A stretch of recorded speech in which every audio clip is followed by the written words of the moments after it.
So today we're going to be looking at a kitchen sink that was installed with a cheater vent. Now you can see on that horizontal section, what they did was they used a double T fitting. And what's happening is when they drain one side of the sink, it's going up the other side. And they don't like that because they dry dishes on the other side. So the first thing I'll do is cut the drain assembly right out, with leaving myself just enough so I can readapt.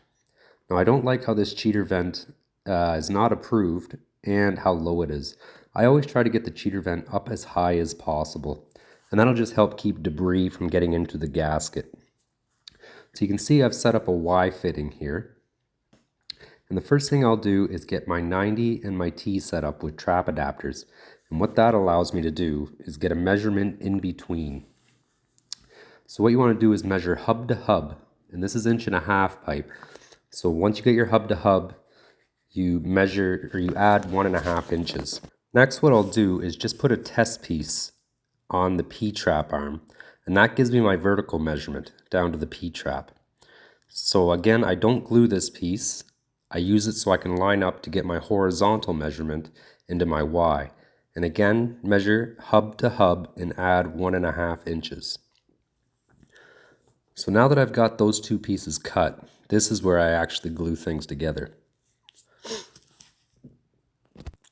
If you're wondering where or why there is a Y there, what I'll do is I'll put an end clean out on the end of the Y fitting, just in case you need to auger the sink in the future, which does happen a lot because kitchen sinks are notorious for backing up. So you can see here I'm gluing the trap arm of the P-trap.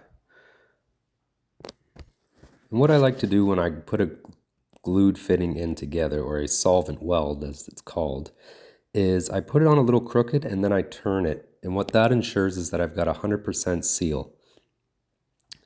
Now you can see here now is when I'm gluing the bottom half of the P-trap assembly. And some people don't like these union P-traps. I've had comments in the past about them.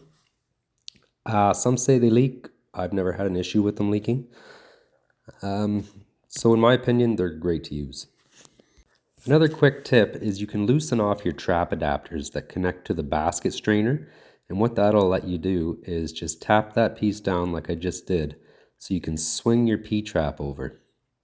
And maybe that's where people are making mistakes on these too, is their union nuts aren't lined up properly. You shouldn't have much difficulty tightening that nut. So now that everything's together, you can see how a proper kitchen sink is installed. So just double check to make sure your nuts are tight again. And I'll show you a quick shot here of just the end clean out. Thanks for watching, and I hope this helps. Thanks.